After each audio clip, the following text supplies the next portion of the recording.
padroeira de um povo a lutar, a gente mineira te quer exaltar, não só lá na serra, tu és... Amado irmão, amada irmã, saúde e paz, hoje é dia do Senhor, por isso a nossa alegria se redobra. E, sobretudo, nosso coração tem que se abrir para acolher a palavra que devemos proclamar. E assim fazemos porque somos a igreja. Não somos a igreja como um clube de amigos, como uma associação. Somos a igreja constituída por Cristo no chamado que nos faz para escutar a palavra. E é por isso que a comunidade é o lugar de nossa vivência da fé, da prática e do exercício do perdão, para colocar o nosso coração em sintonia com o coração de nosso Deus. Aqui lembro e compartilho com o seu coração, para que nos preparemos para proclamar a palavra e escutá-la, o abade do Mosteiro da Estrela, o bem-aventurado Isaac, quando diz, comentando: o esposo que é um com o pai e um com a esposa, retirou dela tudo o que encontrou de estranho, fixando-o na cruz, onde colocou os seus pecados sobre o lenho e os destruiu pelo lenho.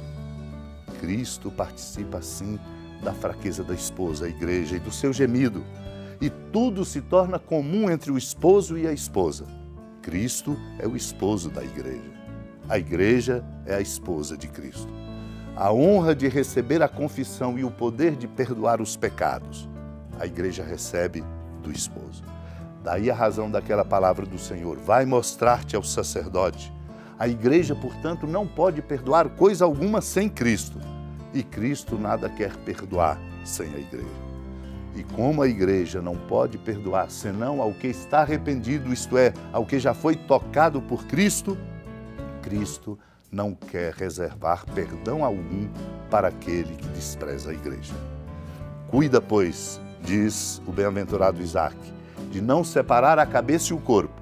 Não impeças Cristo de existir inteiro, pois Cristo jamais existiu sem a igreja e a igreja não pode existir sem Cristo. O Cristo total, integral, é cabeça e corpo. Foi ele que disse: ninguém subiu ao céu senão aquele que desceu do céu, o Filho do Homem. É só este homem que perdoa os pecados. Vejamos.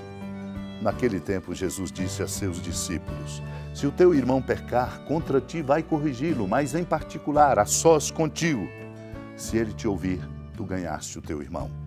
Se ele não te ouvir, toma contigo mais uma ou duas pessoas, para que toda a questão seja decidida sob a palavra de 2 ou 3 testemunhas. Se ele não vos der ouvido, dize-o à igreja.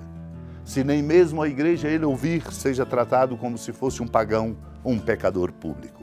Em verdade vos digo, tudo o que ligardes na terra será ligado no céu, e tudo o que desligardes na terra será desligado no céu.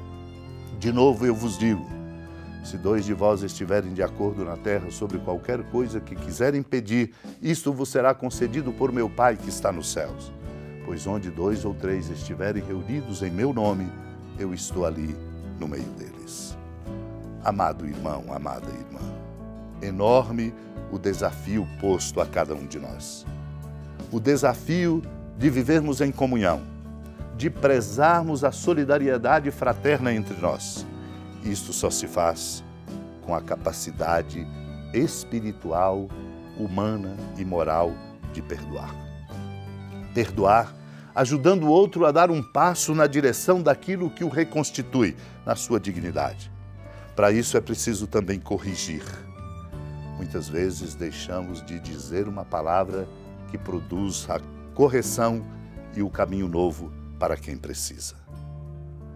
Não podemos ter medo de dizer a verdade, não para desagradar, não para humilhar.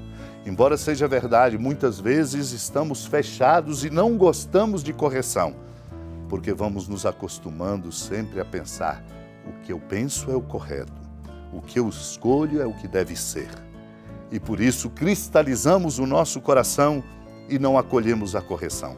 Pode correr o risco, inclusive, de pessoas que são corrigidas e adequadamente corrigidas, como a palavra de Deus hoje nos diz, chama a sós, Se não chama a comunidade, as pessoas não aceitam. Nós somos chamados, portanto, a viver a experiência do perdão, que inclui a correção. Isto é, o compromisso com a verdade e com a justiça, porque o caminho da vida muitas vezes nos faz perder esta inteireza e esta nobreza própria da nossa condição de filhos e filhas de Deus. Só assim construiremos um caminho para a verdadeira felicidade, para a nossa bem-aventurança. E aqui lembro São Leão Magno, quando diz: bem-aventurados os que têm fome e sede de justiça, porque serão saciados, lembrando o Evangelho de Mateus no capítulo 5, versículo 6, para dizer: esta fome nada tem de corpóreo, esta sede não busca nada de terreno, mas deseja ser saciada com a justiça introduzida no segredo mais oculto, anseia por ser repleta do próprio Senhor. Feliz espírito faminto do pão da justiça e que arde por tal bebida. Na verdade, não teria disso nenhuma cobiça se não lhe houvesse provado a doçura. Meu irmão, minha irmã, precisamos, portanto, viver a experiência da comunidade, fazer da família de cada um de nós uma igreja, fazer dos nossos convívios um lugar de proclamar a palavra e escutá-la, fazer da nossa prática sincera a ajuda na correção necessária, nos perdoando uns aos outros. Quando a gente não é capaz de perdoar, travamos o processo de crescimento espiritual e de nossa comunhão.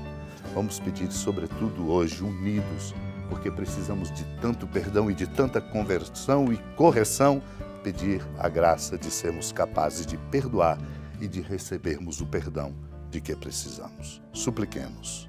Senhora da piedade, Mãe Virgem do Cristo Deus. Lembrai-vos, ó piedosíssima Virgem Maria, que nunca se ouviu dizer que alguém daqueles que, tendo recorrido à vossa proteção, implorado a vossa assistência e reclamado o vosso socorro, tenha sido por vós desamparado. Animado com igual confiança, a vós recorro, ó Virgem das Virgens, e gemendo sob o peso dos meus pecados, me prostro a vossos pés. Não desprezeis as minhas súplicas, ó Mãe do Verbo encarnado, mas dignai-vos de as ouvir propícia e de me alcançar o que vos peço. Amém. Feliz padroeira de um povo a lutar, a gente mineira te quer exaltar, não só lá na serra, tu és esplendor de toda esta terra, também és fulgor.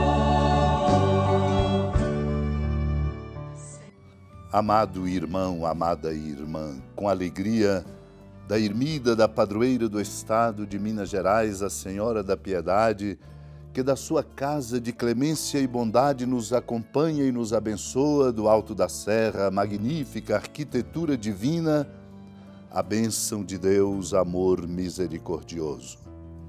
Pai, Filho e Espírito Santo, desça sobre sua família, proteja sua casa, sustente sua vida, fecunde o caminho missionário de nossa igreja e nos encha de sabedoria e permaneça conosco para sempre.